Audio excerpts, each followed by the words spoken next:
Okay, I wasn't able to make videos on this immediately because I was busy, but hey, we're having a look now. You can load faster than that. If time were a flower, let trickling memories weave time into gold. Why does the ocean sing? The waves sing of an epoch etched in golden blood. Noble lies dance on the breeze. While lives that chase the fire shall be cast into the flames, heroes blaze their path with the flame of blood, as 30 million dawns thus burn. Long may the rainbow of hope adorn the sky, make the poem of farewells more beautiful. The steps of trailblaze pace through Evernight stars, though worlds apart this love is forever. Saga composed. These are all the titles of the light cones. If time were a flower, like the main ones I recognise are If Time Were a Flower, Evernight Stars, Long May the Rainbow of Hope adorn the sky. It's neat. It's very neat that they did that, actually. Archived record. Dialogue log 4. After the Era Nova, I slumbered for a millennium in Amphoreus while my companions became titans of the New World. Before heading into the final battle, Cyrene showed me the past and present of the Demiurge and Philia 093. The friends reunited in the ruins of time, reforged Castellana's wish, and shattered the seal he laid with his own body. They officially began the battle against Iron Tomb, which broke free from imprisonment. In an instant, Iron Tomb's hatred struck the cosmos' civilization life data. At the crucial moment, Herta was able to first complete her coronation while Cyrene protected the memories of all cosmetic life.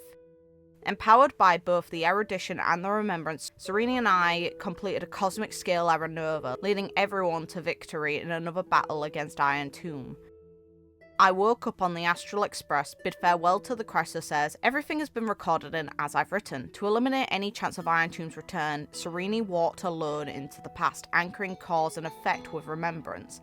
The seed of Amphoreus quietly waits to sprout. A girl, by the way. Experiment complete, Amphoreus.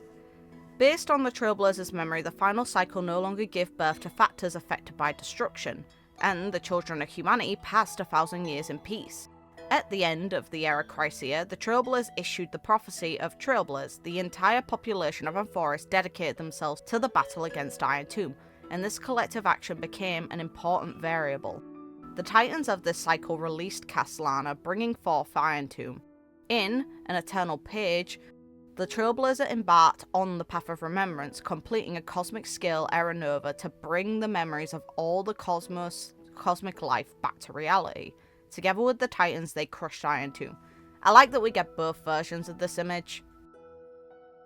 The experiment collapsed into concluded only on the condition that Demiurge successfully gazes back. If it fails, affected by the established causality deficit, the experiment will recollapse into unconcluded. At last, the fall of Iron Tomb was anchored, and the Fioros, like Kyrgyz, reached the end of his road. Which is still interesting. I don't know quite how I feel, still. Like, Lygus he was a dick. he just was. But, do I respect him? Kinda, yeah. And in the end, he did change his views. He did actually learn from... Because originally, he didn't even value the life of Amphoreus. It's like, ones and zeros, I don't care about them. They're literally part of this experiment I did to kill the erudition.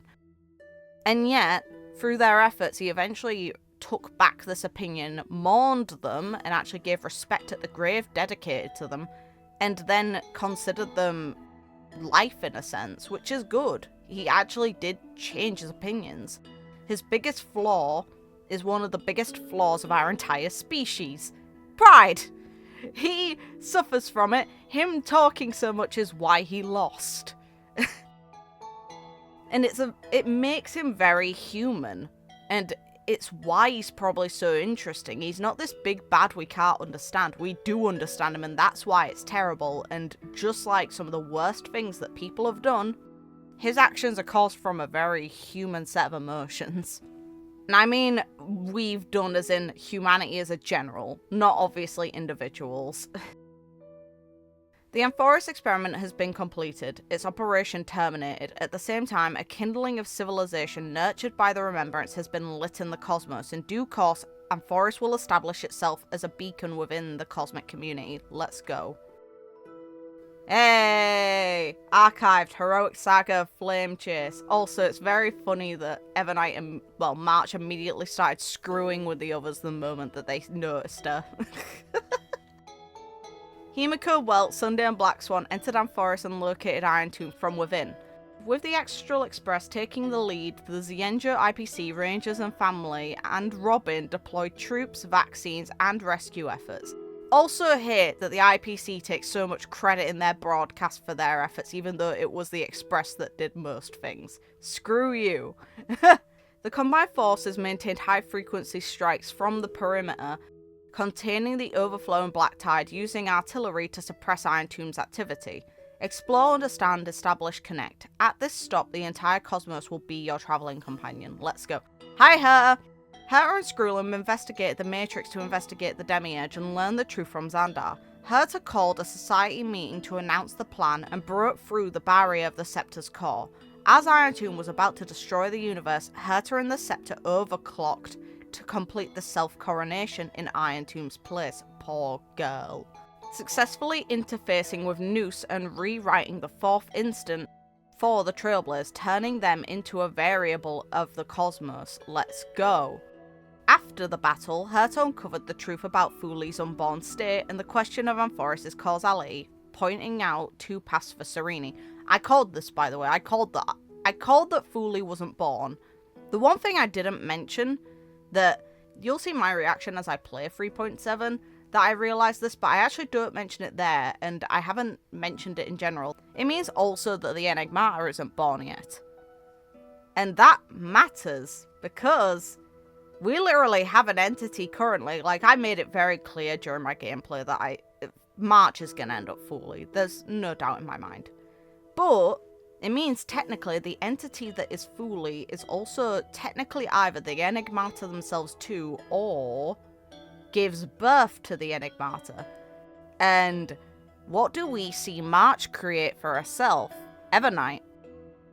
Evernight is essentially the closest thing we have got to the Enigmata mythos that exists, and the jellyfish theming is incredibly on point for that. So yeah, that's a thing. The instants Droid had calculated aren't about the destruction. What they wanted to prove is how the cosmos would come back after being destroyed. Yep. But they kept silent, leaving the solution in the hands of the cosmos. Yep. The Demiurge, the heart of Amphoreus, was the original extrapolation target of the Scepter. Though destroyed by Xandar with a stellar run, she was born and grew under the nourishment of the memories of the 3 million Cyrenes, learning love from the stories of the Chrysosaur's flame chase journey. She mistook Cyrene for the electrical signal of love, when the latter was actually a factor born of lament. Encouraged by Cyrene, the Demiurge broke free from her prison and transformed into Mem to encounter the Trailblazer. It's interesting how this works, because technically Cyrene is the same entity as the Demiurge. They are registered as one and the same. After Erenova, the Demiurge, as the 13th Titan, joined the ranks to confront Iron Tomb. The Scepter united its body and soul. In the instant that Iron Tomb destroyed the world, she created an eternal page under the glimpse of the remembrance. This secured an opportunity for the Trailblazer to turn the tide of battle, using themselves to overwrite Iron Tomb's destruction equation, which in turn allowed everyone to return to the battlefield, defeating Iron Tomb. The Demiurge gathered Amphoreus' memories into As I've Written, leaving the final stroke in the Exotale. The Demiurge learned from Herta that Fuli's absence had created a gap in the chain of causality that should have been anchored by the remembrance. As a pure child of an Azraver, the Demiurge could either journey towards the stars and become Fuli at the end of time to complete the gaze back, or immediately walk into the past to cast a glance in Fuli's stead to stabilise the anchor of Iron Tomb's fall. This proves what I thought during my playthrough, that the moment Fuli is potentially born, Cyrene's free. Because The choice is either, as a pure child, she could ascend or move back to create the illusion that Fuli is looking, which would prevent this happening, prevent Iron Tomb's return. Meaning the moment that Fuli is genuinely born, she no longer needs to be in the past to glance back. She can return, and so can any other pure seed that made that sort of decision, because this seems to be a choice that any pure child of a Nazriver can make. In the instances where Fuli's absence creates a gap in the chain, they can move back to make that gap not exist, or they can ascend, meaning that Fuli's existence would fix all the gaps. So, long term, my expectation, March ascends. All of the other pure seeds that made that decision are able to then return to their presence. That includes Cyrene. Cast a glance back in the past in Fuli's stead to stabilise the anchor of Iron Tomb's fall, which we did. Supported by the hero's flame-chased journeys, the Demiurge chose to trust the self that was still human, moving against the flow of time to fill in and connect the moment of divine intervention, closing the loop of cause and effect in the story. Persisting until the origin of time, the exhausted Demiurge's consciousness disappeared. Half of her soul awakened in the form of the child Cyrene, incarnated as Philia 093 in Ides Elysiae. The other half was sealed in a prison, reverting to the heart of Amphoreus. Demiurge, Cyrene, Mem, and Philia have always been the same flower, forever remaining within Amphoreus' cycle, which is the proof of how this happened. How fortunate we are, in this cycle of cause and effect, humanity never looks to the gods for guidance. The ones who pick up the pen and write miracles again and again are always ourselves. Let's go, girl. In the ruins of time, Castellana guarded a prison forged with rage. Guy. Iron Tomb trembled within his chest. He was its perfect vessel, and must also become its destined casket. The Titans transformed into memories that walked with us, silencing the heavy reverberations in his heart. As the tokens were gathered and the arrow was released, every companion stood with Castellana. Our boy. The epic draws to a close, 30 million cycles of light fading into darkness, just for this moment to welcome the true dawn. Our boy.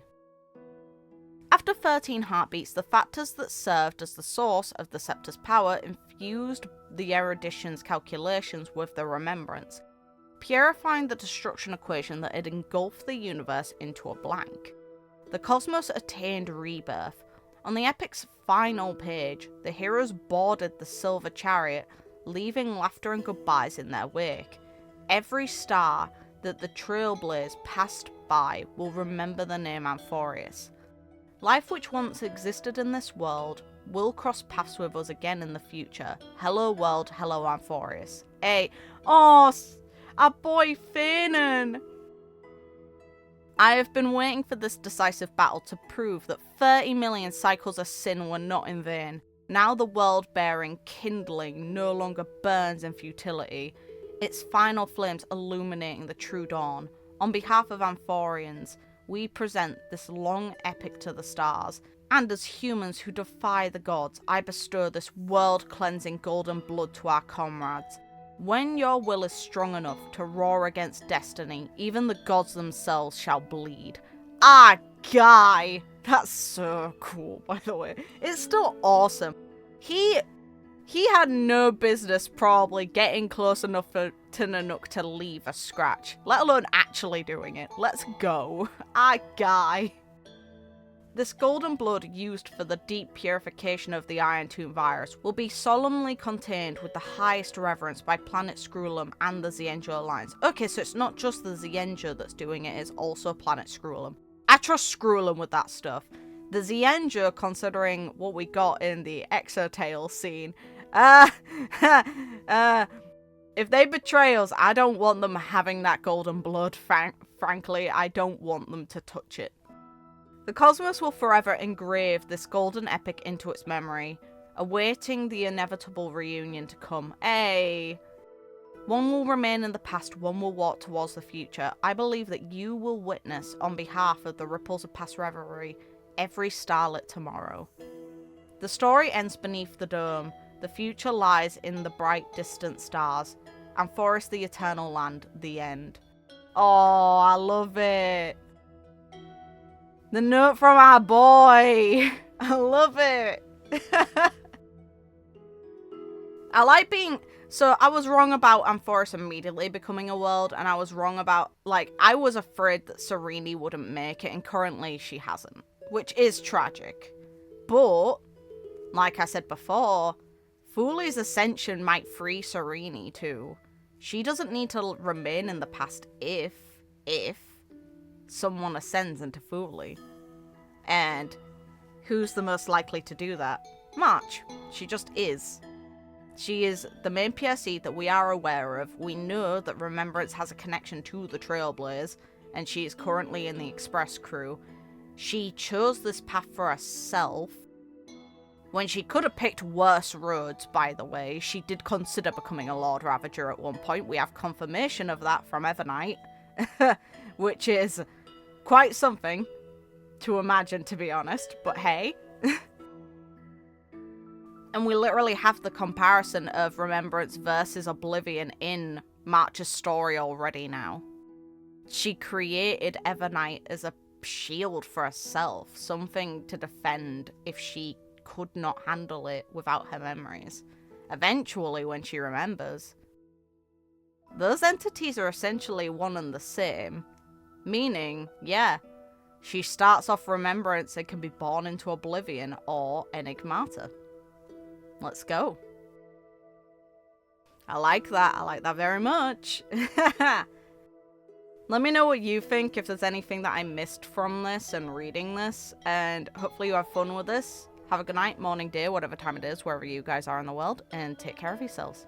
Bye.